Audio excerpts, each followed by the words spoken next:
Greetings and the best of salutations. Want to deal with today and this moment in this time, uh, growth and expansion, credibility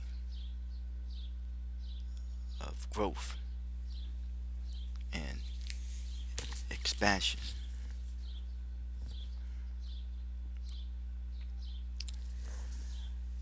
I think verse 1 must start and get a true picture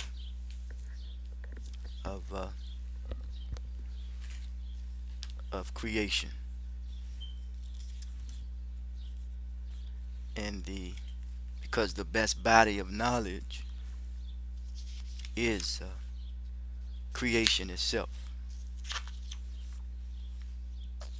And we look at the complementary aspects of creation and how they are uh, interdependent, living in harmony one with another. That's credible, man. It's credible. That is something that is trustworthy.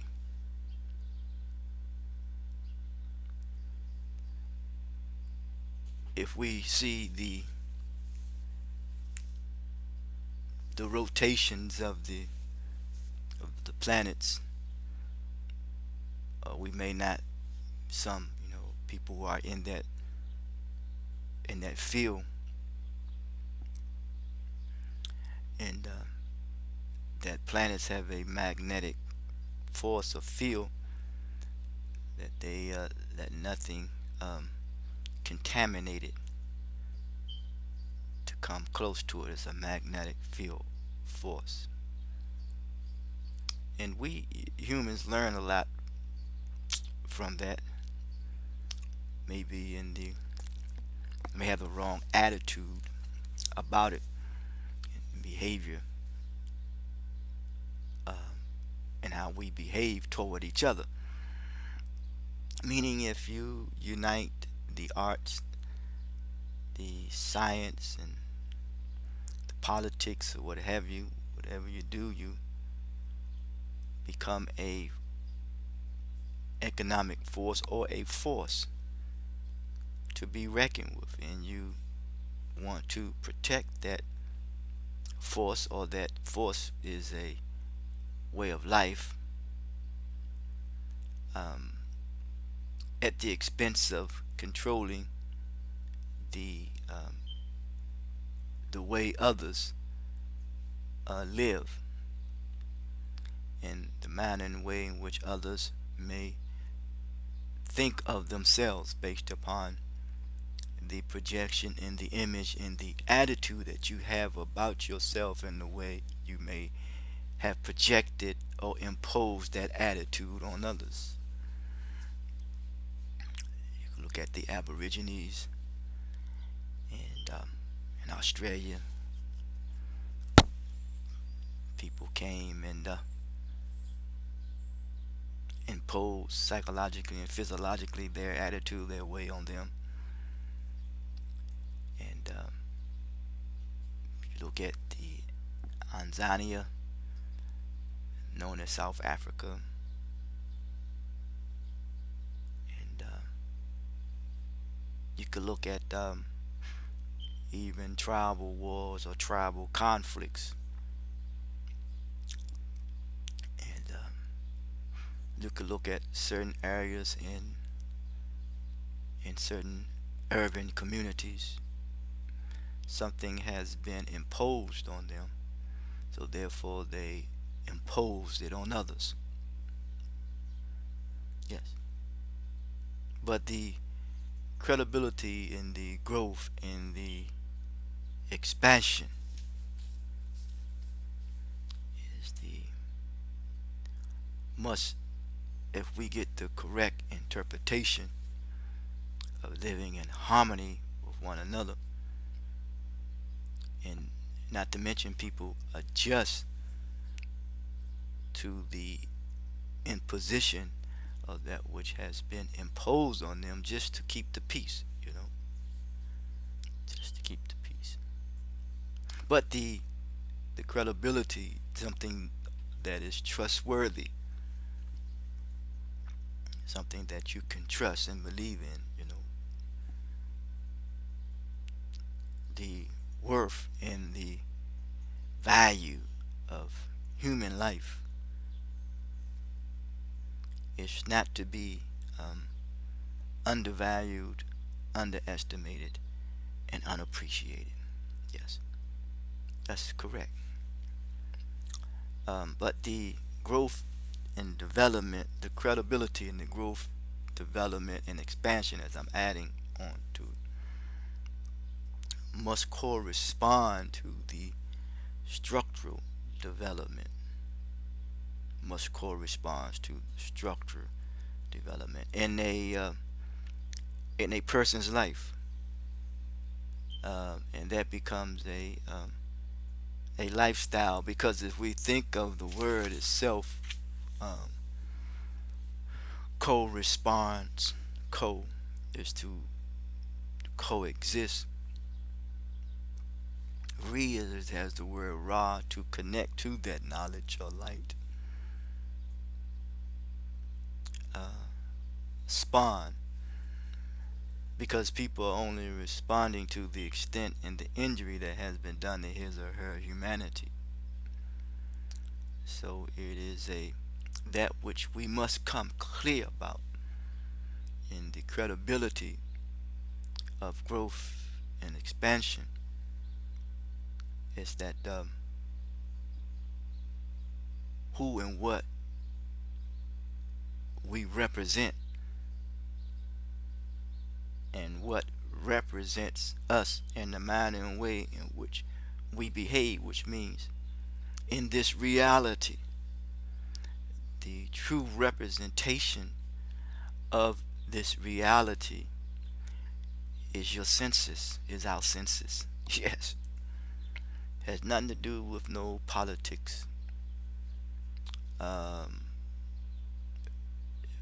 we represent our senses because when we're young, we know not to touch a certain thing, so we respond to. But it is the reflection of our senses, how our senses behave, and if one wants to um, dabble or manipulate your senses and your human tendencies to create a response without any conscious thought, then therefore they have created an environment that you are corresponding to the manipulating tactics of a litmus test, which they gather data and determine in the manner and way in which you are going to respond. So that's hypothesizing. It's just theory. They create theories. I mean, those um, who are aware of this experiments that has been done. Uh, Powerful make no difference. I think Socrates says one thing for sure, that I know nothing. The human experience is a fragile one, and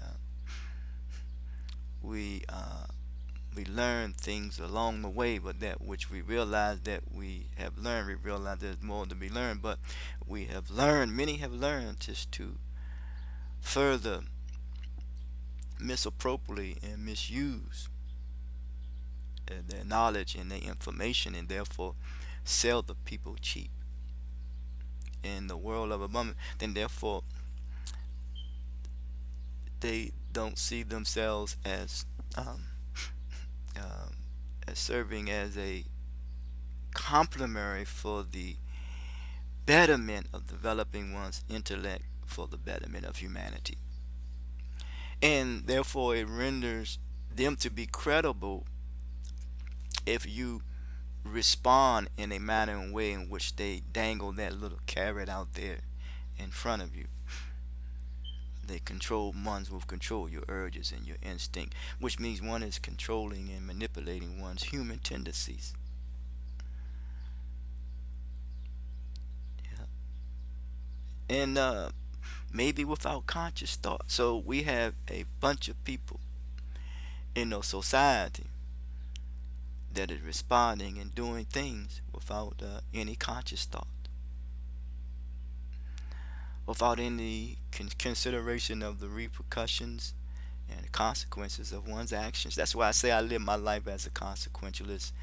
You know, we have to, whatever we do, we have to face the consequences, whether good or bad. Oh, I am a consequentialist. I live my life as an aspirant. I say I'm a consequentialist. So, that practice syncretism, you know. So, but yeah, man, it is very challenging to see at my age, if I may use that term, that I was unaware of the correct interpretation, a true picture of life. I think that maybe the certain groups in the past may paint a picture on a wall and say, "Well, this is you," you know, and he or she who controls the projection can project what they want to project about you. So that's why I say one must unite the arts and the sciences and the politics, whatever we want to use, and to become a powerful force. I said economic force, but a powerful force um, in regards to um, one becoming a credible human being that is trustworthy. And when one is trustworthy, you can leave something there, and you know it's not going to be touched. It's not going to, be damaged. It's going to be protected because humans have been entrusted with this creation, and it's like when and you don't need to damage it, um, and we have been entrusted with the supervision of children whom we give birth to, and and because in doing so, and expanding the credibility of growth and development, is that you want your child to be a responsible human being, because he or she, we know, is in the language is responding to his or her ability of growth and development in the manner and way in which he or she reacts and responds, and the measurement of this to corresponding to the structural development of that which has been structurally developed in his mind, and that which he see, or that which has been structurally development in which uh, him or I or we represent in this reality, our senses. So true knowledge is common sense. Common sense is education. Common sense, and that which we hold in common is our senses. Our senses. Yes, taste, touch, smell, hear. We hold that in common. Yes. The challenge is the manner and way in which we use those senses, huh? And finding the similarities that we have one with another, and those similarities we hold in common. And then the misuse of it could be um, creating concepts, that which is conceptual rather that which is factual, such as a race, black, white, rich or poor, you know,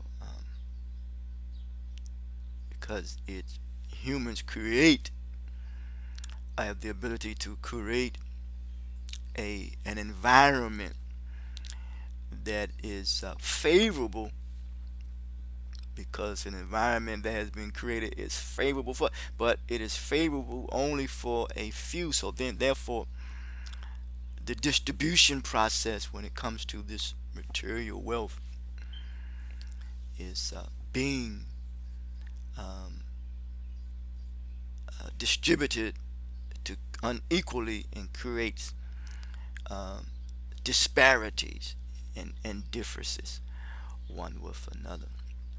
And it could be that those who create that has a deep-seated feeling of inadequacy and insecurity about themselves. So it was spread, and people who feel a certain way, who feel as though that they've been left out or left behind, they try to compensate for that, and they will participate. And they're resisting. Is it natural? That I cannot say. But they try to compensate for those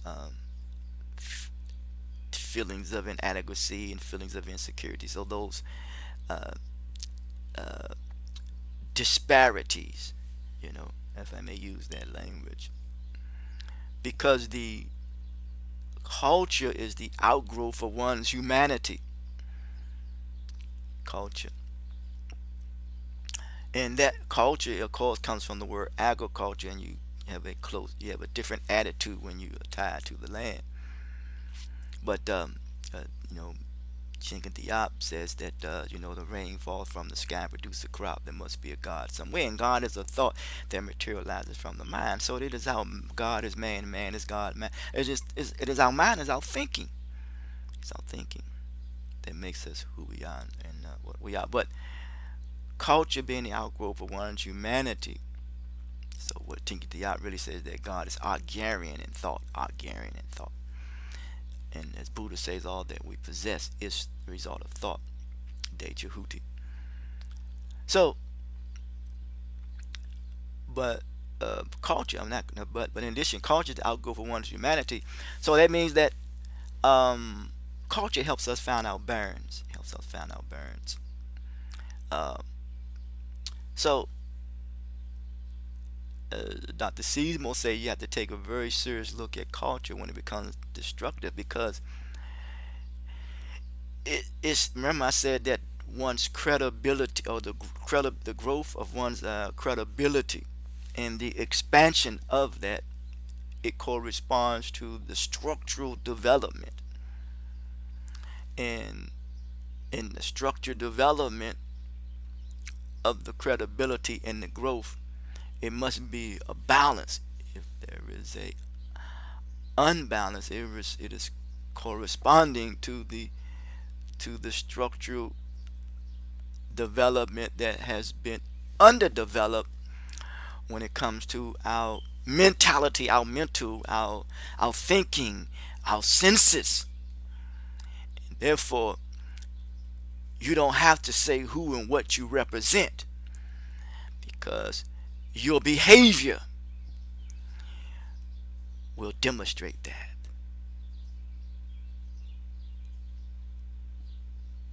Until next time, talk to you.